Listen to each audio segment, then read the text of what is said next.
His story spread worldwide. It reached hospitals, prisons, homes, and schools.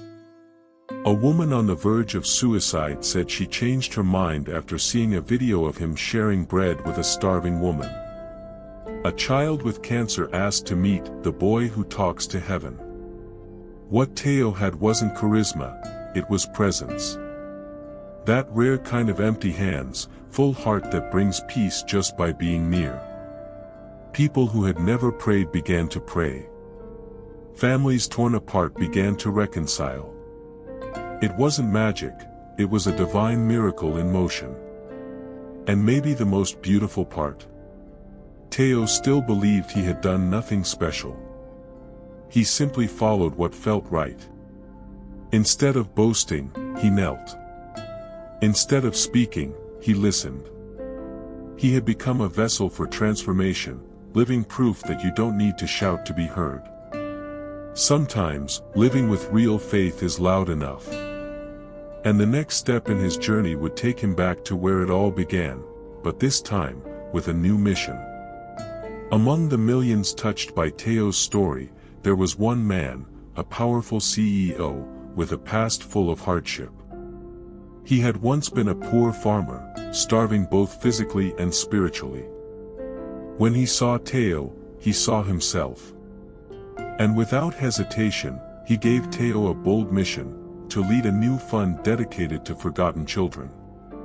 Teo, grounded by his unshakable faith, accepted, not for the power, but for the opportunity to sow, as he often said, "I own nothing, I'm just a sower." Teo returned to his village, not in a limousine, but with the same humble eyes and soft smile. He visited the old woman he had once fed. He brought seeds, food, and resources to local families. He restored the school, donated books and toys, and left support for the nearby hospital. But his hut? Untouched. He left it just as it was, a silent symbol of where everything began. He understood something rare: dignity in poverty isn't shameful, it's powerful. He carried a living message: God found me in the mud. The world teaches us to escape our past to grow. But Teo did the opposite. He embraced his roots with pride. He knew you can only guide others if you remember where you came from. That's a secret many forget: dignity in poverty holds more wisdom than most success stories. And Teo's next chapter would show just how far love can travel when guided by heaven. Even with resources and recognition, Teo never settled. He didn't seek the comfort of air-conditioned offices or polished speeches. He preferred mud on his feet and dust on his face. He traveled to forgotten regions, delivering food, clean water, seeds, and hope. His foundation impacted over 80,000 children. But the most powerful thing wasn't the numbers, it was the quiet transformation.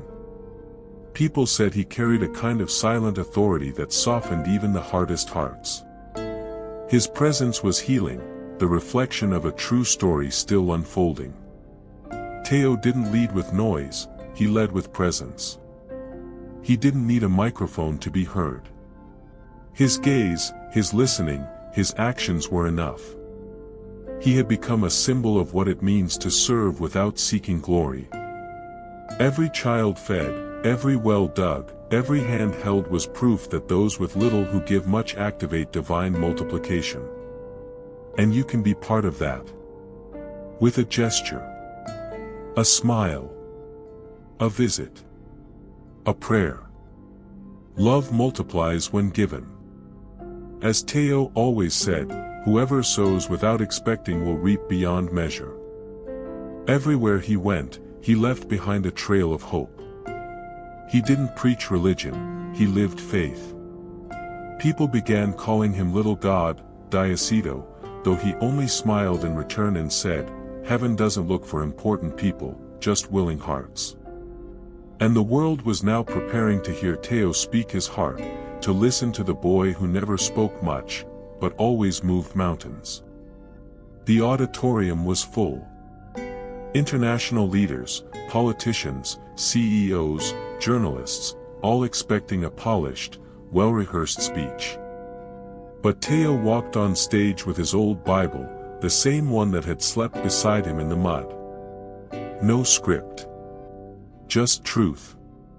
He looked at the audience and said, "When I had nothing, I prayed. When I had bread, I shared. When I had millions, I returned to the mud where God found me." Silence. Pure, sacred silence. That was true humility. One of the most famous journalists, known for mocking faith, wrote later that night, "God shaped this boy with his own hands." It wasn't a quote. It was a confession. Teo didn't just speak, he embodied truth. A truth that doesn't fit into charts or graphs. It plants itself in hearts. And hearts began to change. His words became a symbol of a new era.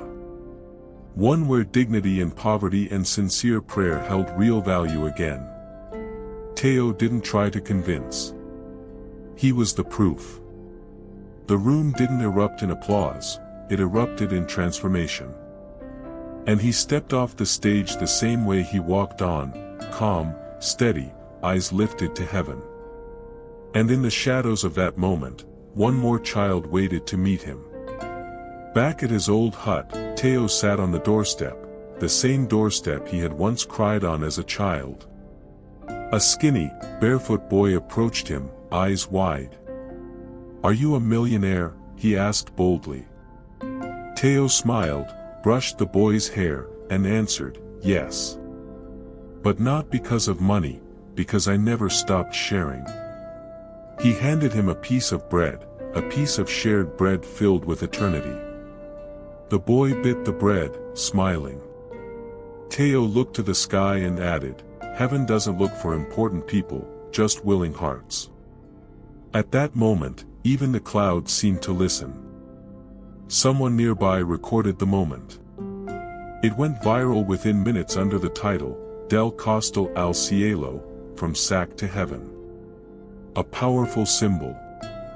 The story of someone who had empty hands, but a heart so full it fed nations.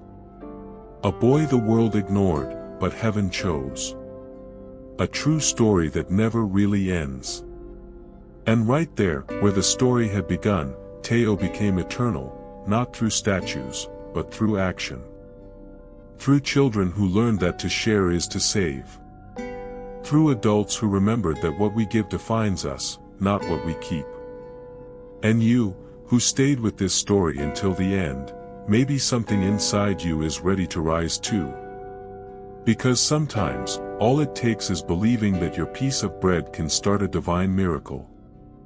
Now tell me, how many times have you held back from helping someone because you thought you had too little? How often have you believed you needed more to make a difference? Teo had nothing, just faith, humility, and a desire to share. And with that, he changed the world. So what's stopping you? You have something to sow today: time, attention, presence, words, a small gesture. Have you thought that your bread might also multiply? Have you considered that you, too, might be standing at the edge of a divine miracle? Now tell me, how many times have you held back from helping someone because you thought you had too little? How often have you believed you needed more to make a difference? Teo had nothing, just faith, humility, and a desire to share. And with that, he changed the world. So what's stopping you? You have something to sow today: time, attention, presence, words, a small gesture.